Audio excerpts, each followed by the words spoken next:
Your piece. Welcome everybody for our wellness topic tonight, and the topic of our wellness topic is replace judgmental and critical with love and tolerance. And so Jade knows all about judgmental and critical, or do you know about love and tolerance? I don't know. She's going to speak about both of them anyways. But she has an announcement for us for next week. So next week at this same time. Same bat time, same bat channel. We're going to have bunches of nurses on the call, so you can... Nurses night! You can join us and learn some really good things from nurses, because they have a lot of experience and, you know, they are confident in using essential oils as well. And we just want to hear what their experiences are, and if they could share some of their skills with us, it'll help us do better.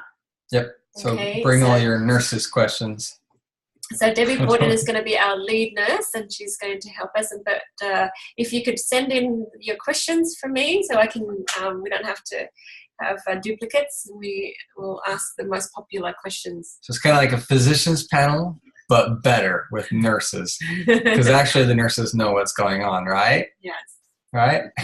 So, you know, Ben's mom was a nurse for 40 plus years, and Debbie Gordon is a nurse for 32 plus years, and they were the ones that introduced me to the essential oils. I trusted them, and I got in right away, 15 minutes, and I was sold. So I have a lot of nurses, some nurses not on our team. Yeah, and they're not sure how to use the oils as well. So if you have your friends that are just on the fence, not quite sure what to do with the oils, they want to ask the nurses, because it sounds better from them. Yeah. And there's Peaches, hopefully she comes. And we may have a doctor, or? No, not this week. Okay. Yeah, coming soon in October. Coming soon, a doctor's panel right here for all of you. It'll be great. It'll be great. Yeah, we'll line them up. They're coming. All right, let's talk about judgmental and critical. Okay. This is a difficult topic, but it's an important topic to talk about. You know, we want to be tolerant and we want to be easygoing. A lot of us don't wake up one day and say, I'm going to be judgmental or critical. But sometimes we find that we are, and we just really want to switch it off and just understand why we're like this, and how can we be different. And, you know, if we don't understand it and don't change, we'll, you know, create a lot of anger and trouble in our lives. And drive away all of our friends. That's right. And in our business, we're a friend-making business. And so this is to help a lot of our teammates and, you know, help us in general, and me included, of course. Okay, so very important. Okay, so it's a virtue. You know, we do a lot of self-correcting. And it's a virtue, but this actually gets to the point where it becomes a vice.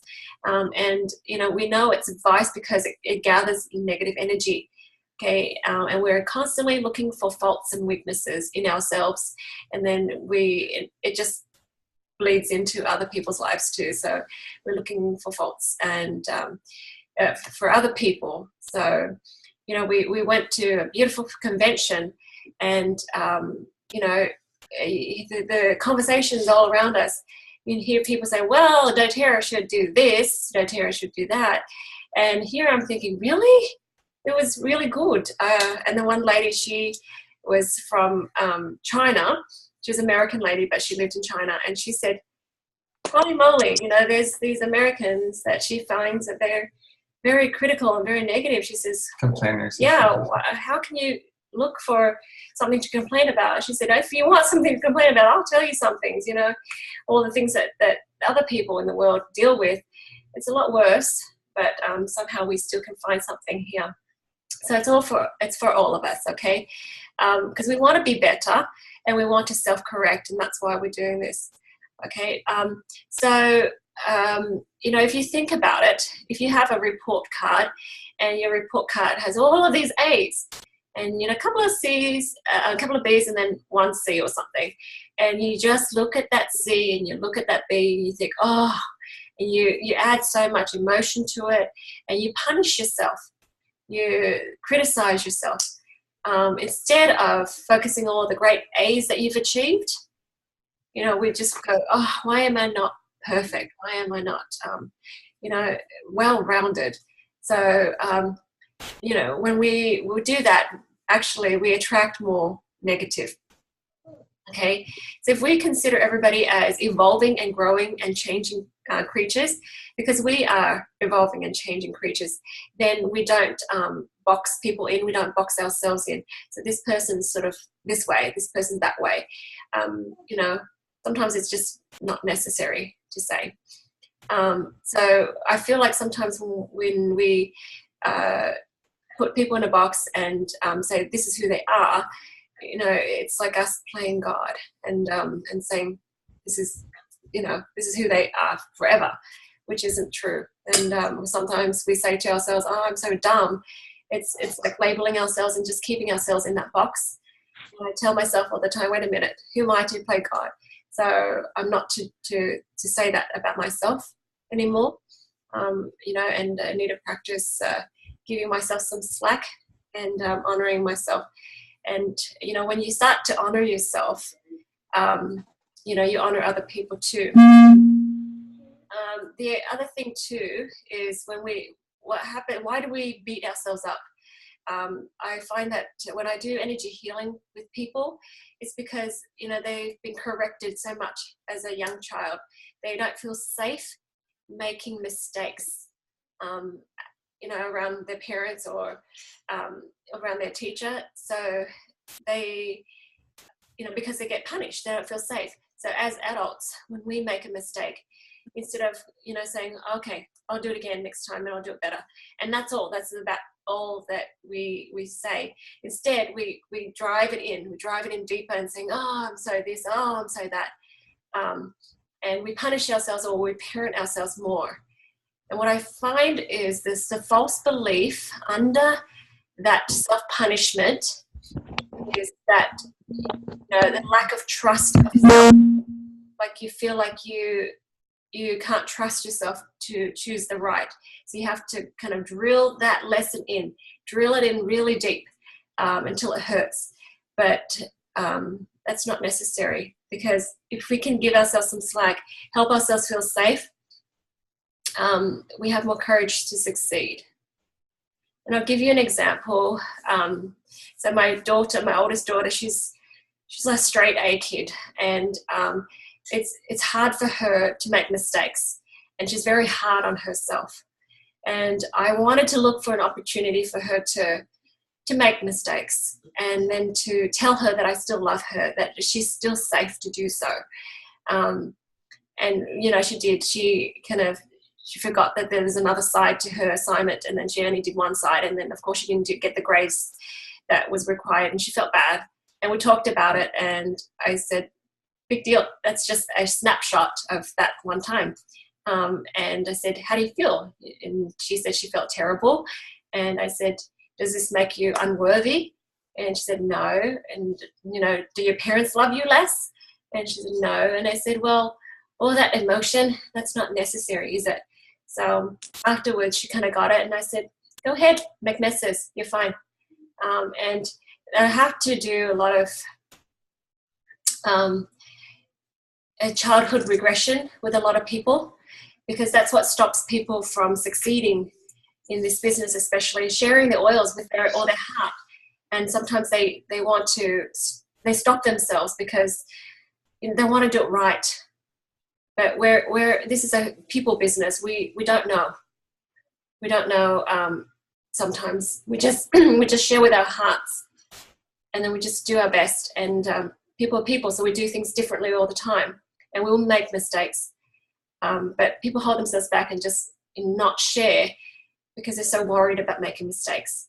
And then they get frustrated with themselves. Why can't I do this like everyone else?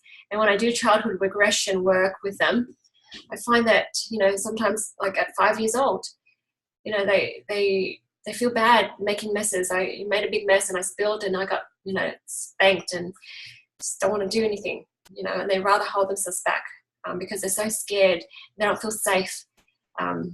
So why I want to share this is that the self-correcting may be a virtue, but when we take it too far, it becomes a vice. I'll pause here. Does anyone want to add anything and say anything? I don't want to correct anything.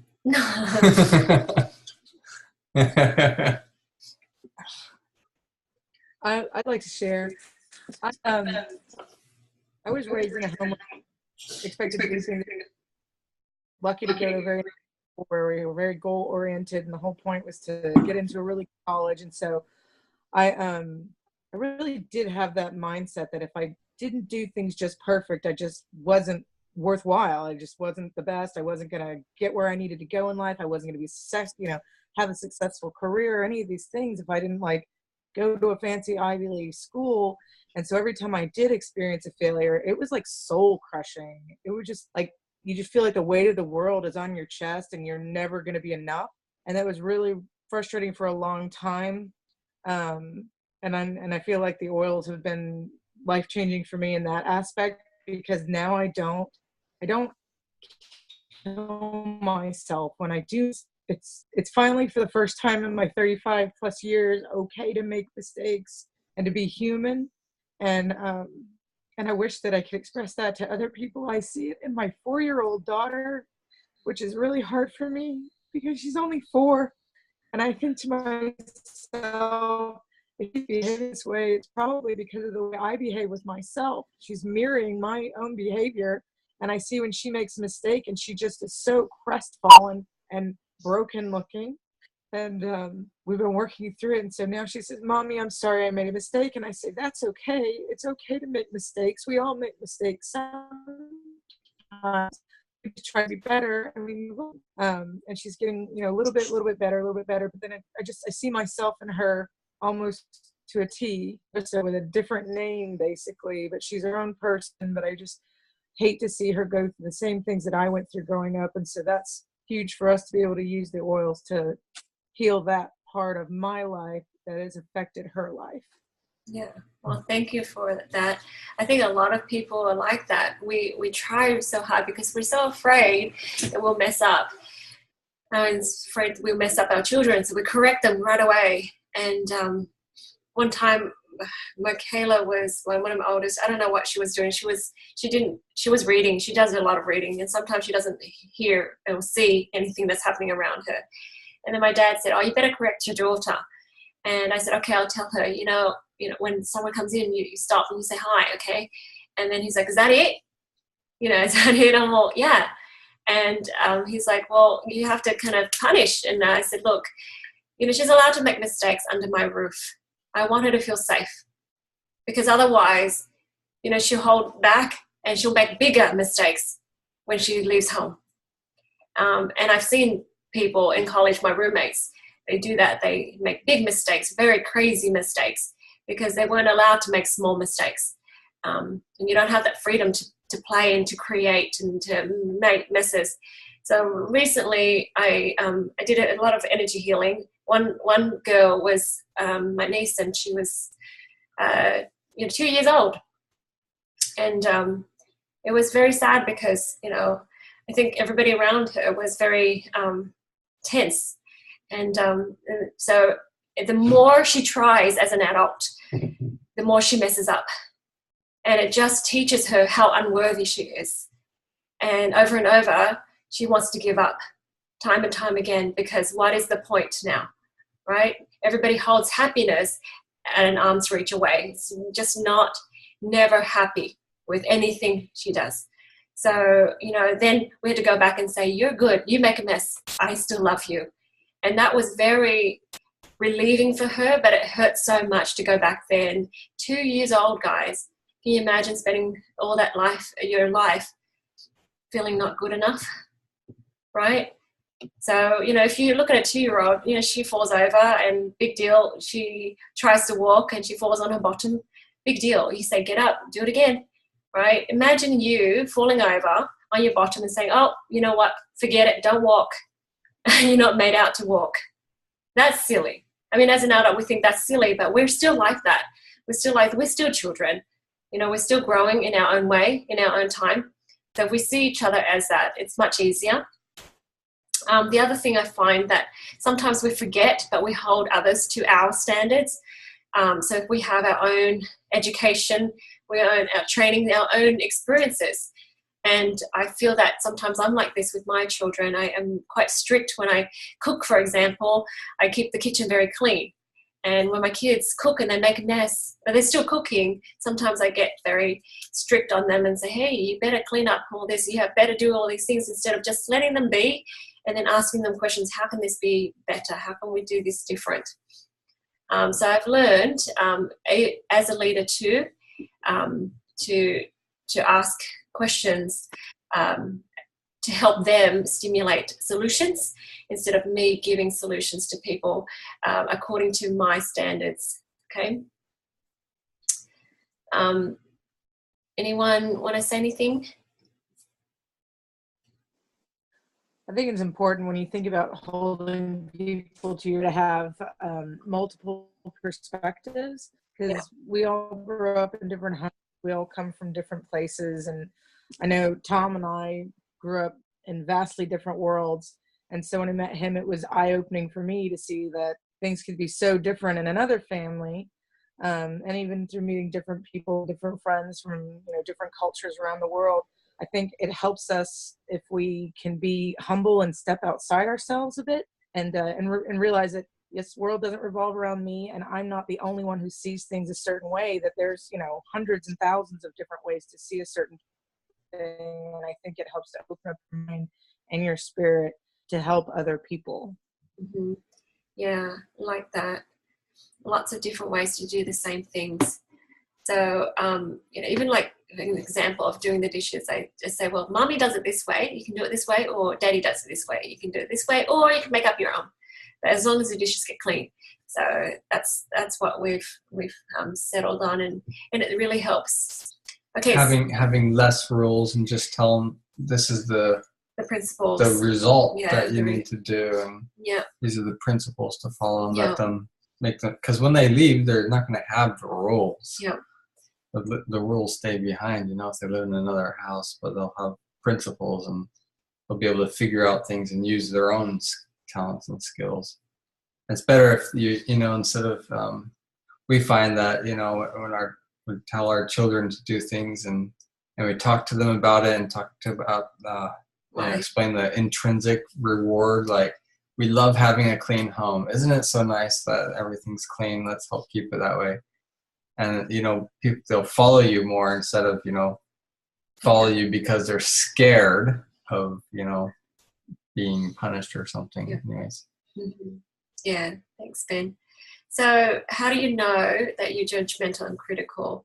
And we're never one way or the other. We're always on a spectrum, guys. We're always evolving and changing. So if you are this way, it doesn't mean you're not loving. It doesn't mean you're not kind.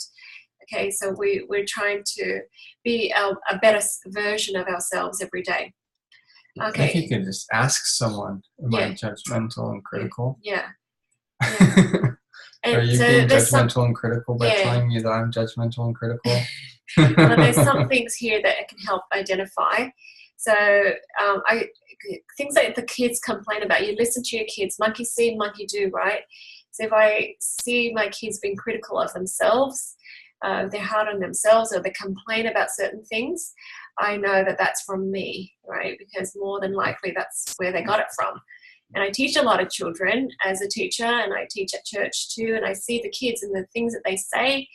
I think, oh, that reflects the parents.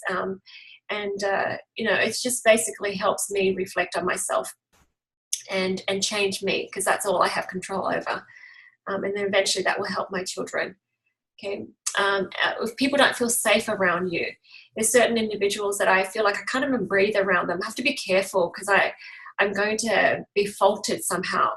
And when people are scared around you and they're not free, that's another sign that you may be a bit too critical, and it's just not fun for them. Even though they like you, it's scary for them.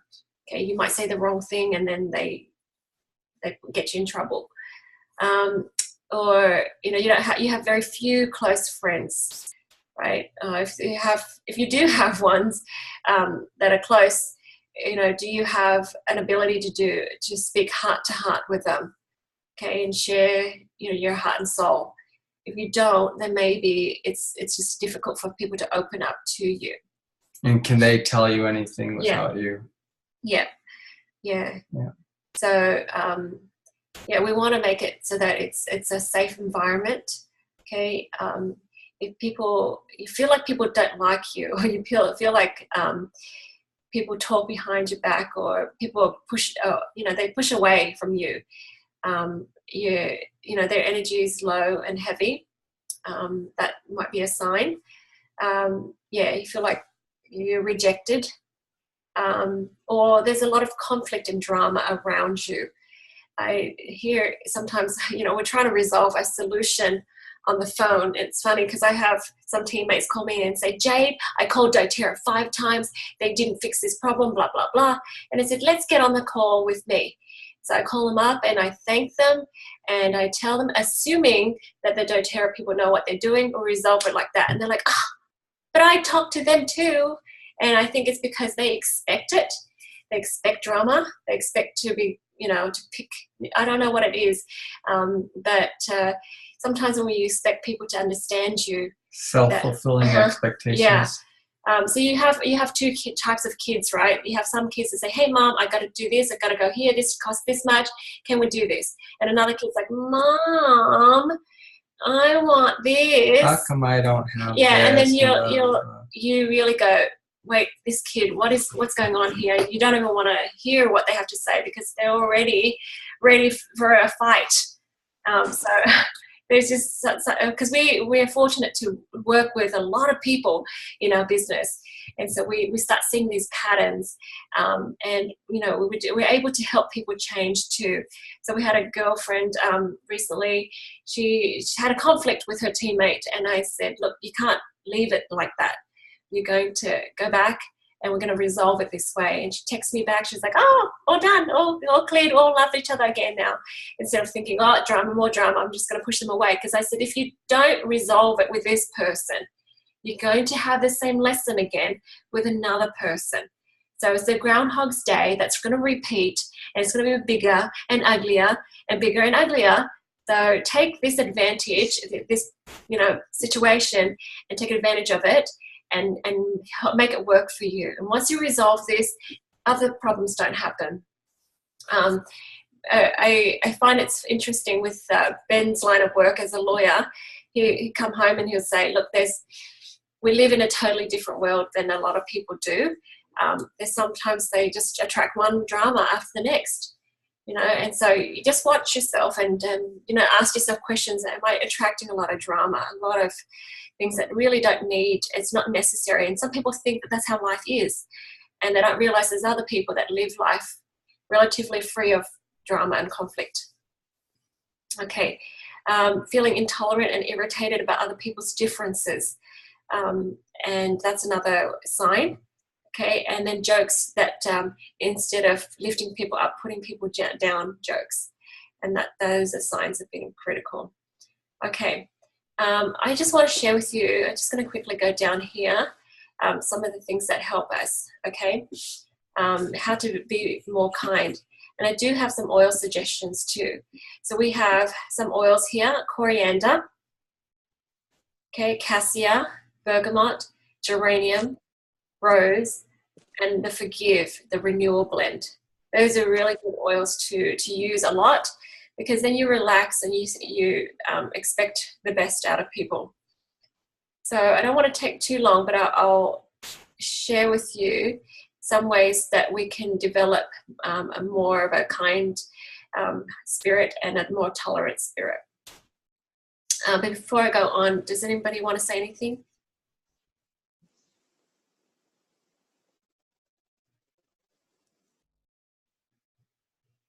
I have a question, Jade. Yep.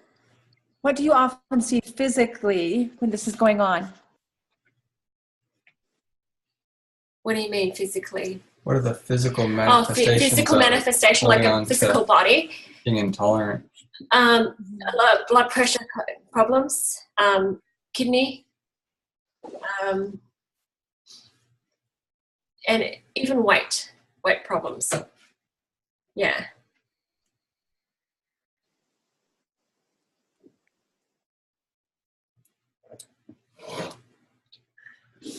Yeah. You see any issues with blood sugar control? Yes, blood sugar too, you're right. Can you scroll down to those oils again? Uh-huh. Yeah. Yep. Coriander, cassia, bergamot, geranium, rose, and forgive.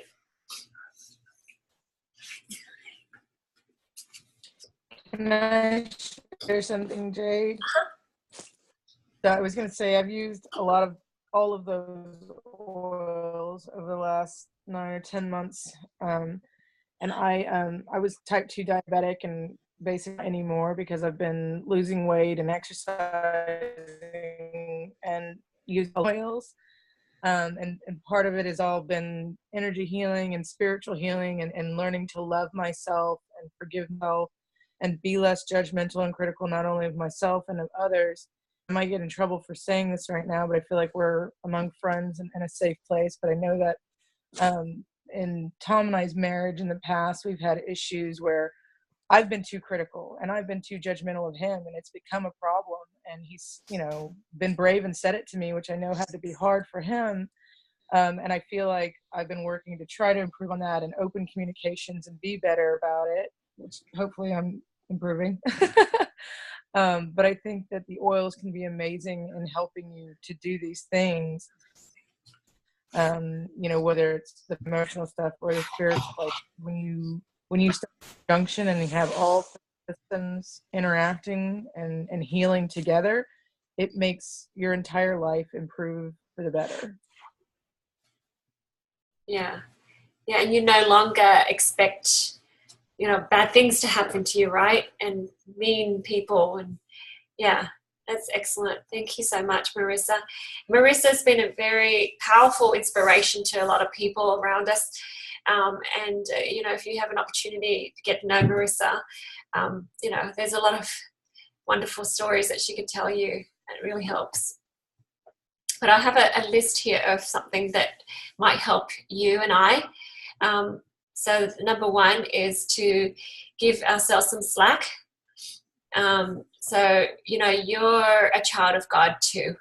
So give this child of God a bit of wriggle room, okay? Because you're still practicing, and part of practicing, you're going to mess up. Make it safe for yourself to make mistakes. Okay, it doesn't make you a less worthy person if you make mistakes. Okay, so it's very important to allow yourself to keep working and trying, and then trying again. Okay, so that's the number one thing, to give yourself some slack. And because you give yourself some slack, you let other people have some slack. Okay, so they're humans too, so don't expect people to be perfect. They're gonna disappoint. But if you've already decided not to be disappointed when they mess up, you're not going to be disappointed. So when my daughter came home thinking that I'll be disappointed that she didn't get an A, I'm like, big deal. Don't worry about it. And then she's like, oh, okay. Because you give yourself some slack, you give other people slack too. And that's the best way to do it. I hear a lot of people thinking that they're so noble. They give other people slack, and I forgive everyone, but I don't forgive myself. And I said, that's rubbish, because if you don't truly forgive yourself, then you cannot forgive other people. Okay, so if I do some energy healing for her, I know that deep down inside we'll find a time and a date that she had a hard time forgiving other people because she doesn't forgive herself. So it starts with yourself, guys. Okay, then we give true love, not hollow love. Okay, praise yourself and others honestly by focusing on strength. So one of the last speakers at convention, he talks about strengths. If you are given a strength, that's a gift. That's a gift. That's a talent. Whatever it is, magnify it and make it better. And when you strengthen your strengths, it grows exponentially. It doesn't just grow a little bit. It grows exponentially. So, like Michael Jordan, you can say, hey, he's no good at hockey, but, maybe, it doesn't matter. He's good at basketball, and let him be the basketball champion, right? And let him do that perfectly. So same with you. If you're good at something, just strengthen that, honor that, and praise that. And you see that in yourself, and you see that in other people too. Just choose to find the strengths. There's one lady that it was very difficult for her teammate to love, and I chose to love her. And it's a choice. She's very mean and hateful to herself, so she pushes people away. But in my mind, I'm like, she crossed my path for a reason, and I choose to love her, because other people choose the easy path and say, look, too much to handle, not going to deal with her. But I thought, no, who else is going to love her? So I chose to love her. And, I'm finding that she's changing, and I'm really grateful that I have this opportunity, because it's easy to love lovable people, but it's more challenging to love people that don't love themselves, that feel like they're not lovable. Okay, so I look for strengths in her. I look for great things, and I just say, wow, you're really good at this, and just keep pointing that out, because the weaknesses, it fades away after a while. You don't see it. Okay, so that's an important thing that I've learned, and I thought I'll share that with you. Celebrate differences. Just like bouquets, there's different flowers in there, but it comes together beautifully, and we can work and leverage each other's strengths. Today I was on the phone call with my friend, and her husband's a doctor, and she has a lot of strengths and I have a lot of strengths, and we're saying, it would take me a lifetime to be like you, and she's vice versa, and we don't have to. The good thing is we can utilize each other's strengths for our own benefits. So we celebrate each other's differences. Okay. Anybody want to add to this or say anything? I like to share. I find that the more I can love myself and appreciate myself, the easier it is for me to love other people and see their strengths and help them to see their strengths too. Because I have a friend that she's super nice, she's bubbly, she gets along with people, but doesn't really open up to people. And I feel like it's because she's scared of negative reactions or what might happen, and she just doesn't really love herself. And so I've been trying to make small little changes day by day with her, just to show her, like, hey, you have value and you have worth, and you're a great person. People want to know you, right? And she called me up the other day, and she's like, hey, I stood up for myself in my job today. You would have been so proud of me. And I was like, I am. I'm totally proud of you. That's fantastic, And she's feeling better about herself, and it's starting to show to people around her, that may have thought that she was just going to be this one way or was just this one person. And here she is making these little changes and, transforming. It's kind of like watching a caterpillar turn into a butterfly. It's really cool. Yeah. Thanks for that. That's right. We just have to remind each other. That's why we point out the good stuff. Just keep reminding that you're a child of God. Putting yourself down doesn't help anyone. So work on self-love. A wonderful example is Louise Hay. Whenever she passes a mirror, she looks in the mirror and she'll say, hey, look at you. Aren't you a peach? And she'll say that to herself. And I really like that. And, her friends keep saying, even till, her old age, she just, checks herself out in the mirror and she say, hey, you. I like that. So, I know that when I tell people to, just look at themselves in the mirror and smile and just adore themselves. They even have a hard time. I had somebody laugh at me for suggesting that they look at themselves in the mirror. Like, no way, I don't even brush my teeth in front of the mirror. And I say, well, let's try that. Let's just keep working at looking at yourself, looking into your eyes and telling yourself that you love yourself. And we do a lot of childhood regression. You hear me say that a lot. But it's important because we go back to that child and say, you are loved, because that child decided at that point in time, maybe a rejection, a mother or a father weren't listening or something, your friends weren't being kind or whatever, and you decided at that time, apparently you're not worthy. And they try so hard all their life to earn it. And self-love is about loving yourself the way God loves you. It's not about earning. It's not about worthiness. So you've heard me talk about, just receiving a newborn baby into your arms.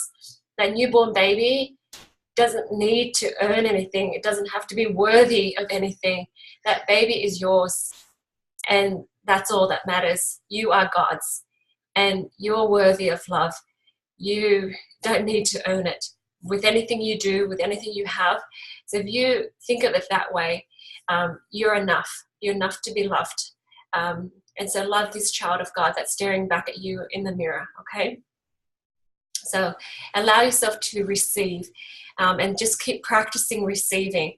At first I thought it was very noble of me to be selfless and not get stuff and not receive stuff, because I don't want to be a taker, right? So with my husband, he said, well, that's not fair, because then, we don't get a chance to give. I thought, oh, yes, you're right. So, I'm reminded you have to receive, and just say yes and say thank you. That's a big deal. That was a big lesson for me. Okay, number 6. And guys, just butt in if you want to say something. I get on a roll and I keep talking. Number 6 is practice respectful, inclusive speech. This is another thing I learned too. And I see this in my teammates, and this is what makes a little bit of a conflict in their teams, because they'll say, do this command, do that to their teammates, and sometimes they forget. And we do this to our children too, do this, do that. And instead, we should say things like, is it okay if, or would you mind if, and choose respectful gifts, respectful speech that help people feel free to choose. So they can still say no, and they feel like they've made that choice. What do you think about, putting that person on this team? Or, I'm sure you'll find a way to, would you like to hear what I would do? If you have some advice, you just say, I have some ideas I'd like to share with you. Would you like to hear them? Yeah. So they're not just bombarded by all this. Well, can I make a suggestion? Yeah. That's really important. So one of my teammates, she's like, I didn't realize that. So we were talking about that last week, and it was interesting because, if we think about, I said it's not either or, it's you or me, it is us and we, okay? So when I use the word we and us, it's much easier for them to feel like they've been considered. And, with... Can I say something? Yeah, go ahead. So if you imagine in your mind, instead of sitting across the table from the person that you're talking to, if you're sitting on the same side of the table and you're both looking at the same issue, instead of sitting across from each other and talking, opposing each other. So it's you are both trying to reach the same truth or the same conclusion or something, rather than working against each other. That's what you come up with if that's what you have imagined. And words are very important, and we will become masters at words the more we practice.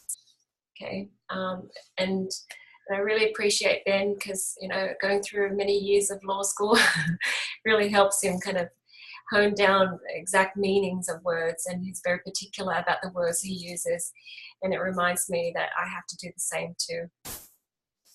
Okay, that's very helpful. Even if it's your children, I like to say, what do you think about making spaghetti tonight, instead of you make spaghetti. So it's a totally different feeling, right? So they feel like they still have their agency or their ability to choose. Okay, so 2 more, guys. Number 7 is be careful with superlative language. The best, only, never, always, biggest, worse. And if you Google superlative language, you'll find it too. Just make sure that it doesn't separate, okay, or exclude. Or go to the extremes. Yeah, or go to extremes. Or oversimplify things. Yeah. Because if something is the best, and then something is not the best. Somebody feels unequal to somebody else. So I like to say something like, well, it seems to me like this is one of the best. And that's another way of showing respectful language. So no, we try to say this is so wonderful, so amazing.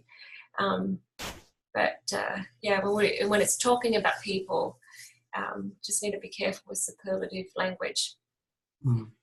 Wonderful and amazing are very good adjectives, and they're not necessarily superlatives. So if you listen to like really successful people talk, they'll say this is really wonderful, or I really like this. But the things that they won't say as like superlatives, like this is the only thing I'll ever do, or this is the absolute best. Where it's a exclusive language. Yeah. Like so the rule of thumb is if it's inclusive, then it's of God. If it's exclusive, it's not. That's all. Like you could say, oh, Sally is the smartest person I know. Maybe a better way of saying that, Sally is really super smart. And maybe, you're not comparing people. Like, you want to be careful about that. Yeah. Okay, and the last thing is assume the best. So when you go into a meeting, you just assume the best. It's like setting your intention, right? Assuming that they're a child of God, assuming that they'll figure it out. So there's sometimes some things that people go through. They feel uncomfortable about something. They feel like something's challenged. And sometimes I feel like it's not my place to jump in and help out. Even though I want to, it's going to rob them of the opportunity to learn. And, I could cheer them on from the sideline. And this is where wintergreen is really good for me, because sometimes I am so tempted to jump in and do stuff for people because I know I can. But I step back and I allow people to go through their experiences. And even if it's painful, it's their experience, okay?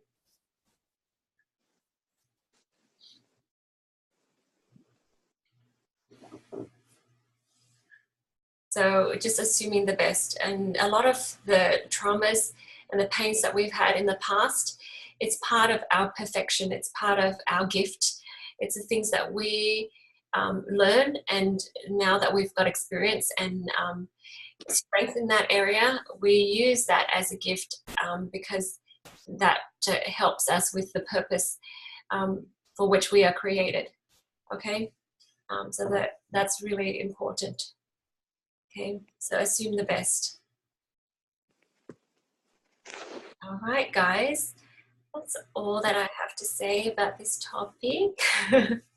Anyone else want to say anything?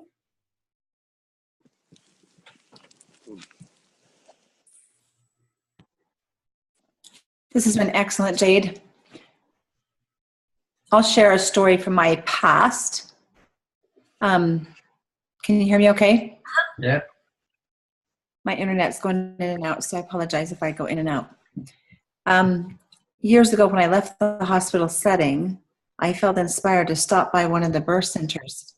And I didn't want to. I was not showered. I was in my sweats and t-shirt. My hair was pulled back in a ponytail. I was not ready to make a first impression.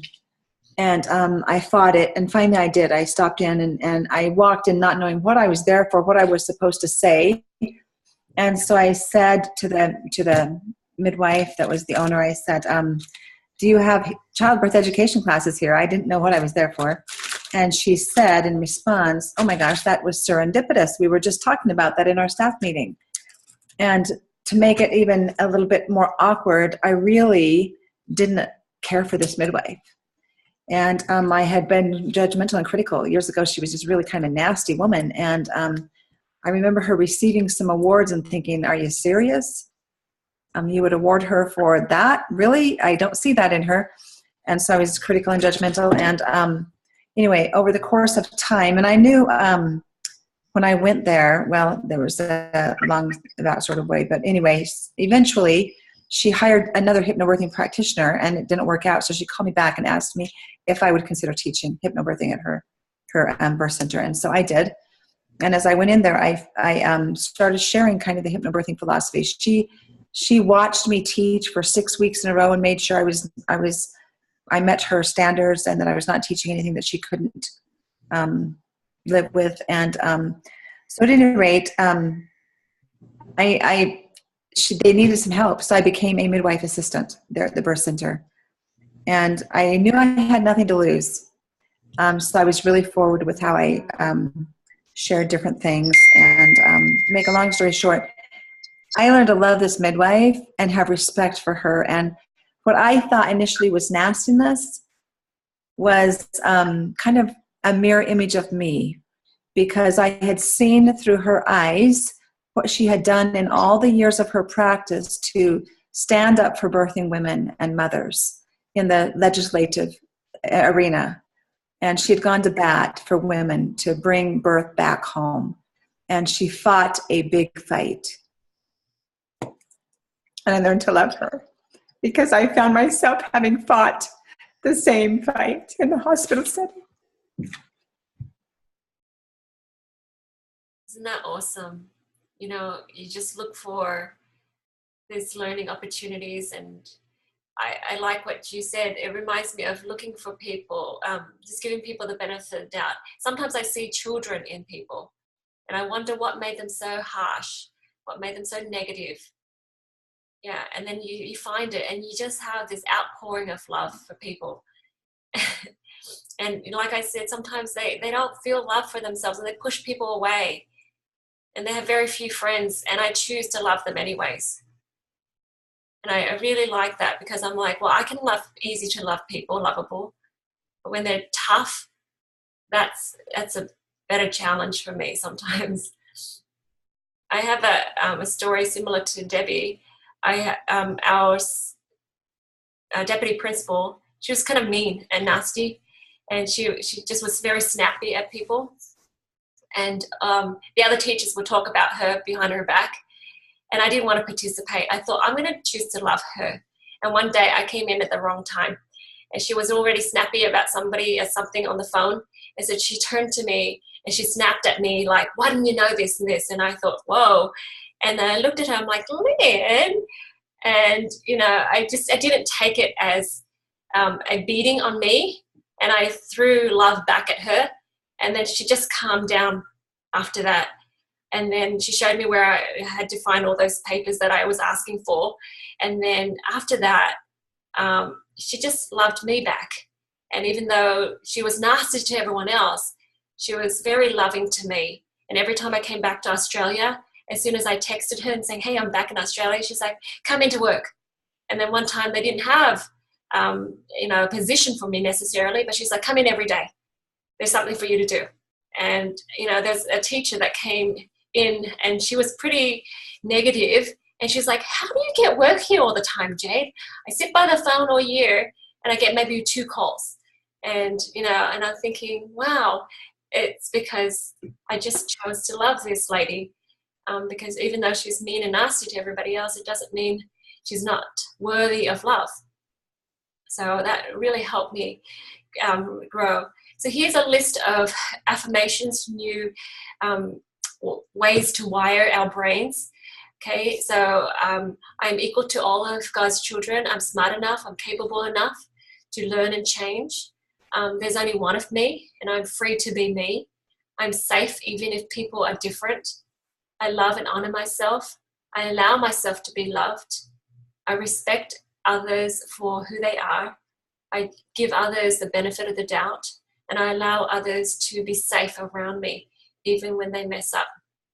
So when you do create more love and kindness and accepting, guess what? Your physical health changes too. You have better health because you vibrate at a higher level. You vibrate at the loving energy level, which is one of the highest vibrations. Okay, and your body will ask for better food, better music, better people, better environment. Okay, it's yin and yang. It's just chicken and egg kind of thing. When you work on that heart, everything else will change. You'll be more relaxed. Okay, and we talked about relaxing and losing weight. Okay, and you're more authentic. So you start being yourself. You're real. Okay, and you're okay with people seeing your faults and your shortcomings. and you have a deeper and more restful sleep. Okay, because you're relaxed and you allow yourself to be taken care of. And one lady that I was helping, she slept with her back against the wall and her face towards the door of the room because, you know, their family had a lot of abuse, and she slept that way. And I felt so sad for her, and just my heart just aches for her, and she just couldn't sleep and rest and let go. So we had to work on that, you know, loving yourself, feeling safe, feeling accepted, and protected by God. So when you do have that, you know, you will let go, just let it be. And the other thing is mental clarity. You'll let your body and your mind flow, and you'll have more mental clarity. It's more than just the fuzzy wuzzy feeling in your heart. It's instructions. It's very specific instructions, words, ideas. Okay, and then abundance, because you're not pushing it away. You know, you're allowing, you're receiving, and so abundance come in all shapes and forms. So abundance of time, abundance of money, abundance of friends, and abundance of creativity.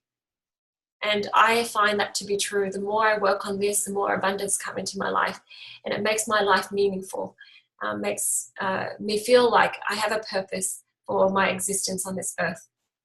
So I just want to share with you this topic. It's an important topic, I feel, that it'll help us. So, you know, this is a picture that I thought about in my mind. You know, like I said, it's not black or white. Sometimes it's just a progression and just receiving more and more light into your life. So, you know, being judgmental doesn't mean you're not loving. You know, you are loving, but you can, you know, remove a lot more of that fear, emotions. And for those of you who are just listening, it's just a picture of. Oh yeah. I just want to describe the yeah, picture. the picture for it's just light from a dark corner to more light. Yeah. Marissa? I was going to share a quick story. I really enjoyed what you and Debbie shared, and I wanted to kind of share it from the other side, because I used to be that very angry, prickly person. I remember my school guidance counselor when we were little kids told us about warm fuzzies and cold pricklies, and by the time I was about 13 or 14 years old, I was pretty much full of cold pricklies, and on that like spectrum, I was the darkest of the dark. I had gone through years of different verbal and emotional and sexual abuse, and then I had gone through my parents' horrible divorce. You know, and my weight gain became even more and more prominent, and I just became a really, what I felt, a really ugly person and an unhappy person, and I just was like this ball of rage and anger and frustration, and I didn't want to let anybody get close to me. And I had one friend that did. And I mean, I had lots of friends. It's easy to make friends, but they weren't real friends. And I never opened up to anybody. But I had this one girl that just kept coming back, no matter how many times I made fun of her or I was sarcastic or whatever it was I did to try and, you know, protect and defend myself and my heart. She would just come and hug me, like full body, straight up hug you all over, like whether you wanted it or not. And I remember in the beginning, I just stood stiff as a board, didn't want to be touched. And, you know, she has been one of my best friends for over 20 years. And that was the beginning of my progression towards the light, was this one kind person who loved me through all of that BS and all of that anger and hurt that I was wrapped up inside, that I couldn't see a light at the end of that tunnel. I just thought this would be the rest of my life. And at one point I even wanted to kill myself. And she helped me to get past that and to see that I was a good person and that not all people were bad people and that things could get better just one day at a time. And so when you talk about being loving and kind to others, you never know the difference it could make in one person's life. You could save somebody from the brink. And that's what happened to me. Well, that's very powerful. Thank you for sharing that, Marissa. So I hope this was helpful for you guys. It just came to me one day. I wasn't planning on working on this. I had other things to do, and it just kept coming and coming. So I thought, I'll write it. I'll just write a little note. And then it just became a post. And then I thought, I need to share this. So thank you, guys. I hope that helps you. It helped me. It helped me clarify my choices and what I've done to improve myself.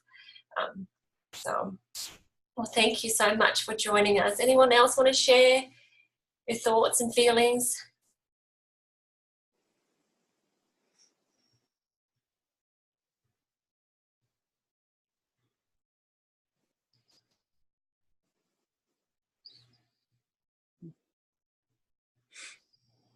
Thank you. Well, we'll end here. Sure, we all cried with you, Marissa. That's awesome. And if you guys have any comments, please comment below, and just add to the positive energy here. Okay, so we'll stop the recording. Thank you guys for Thank being you. with us.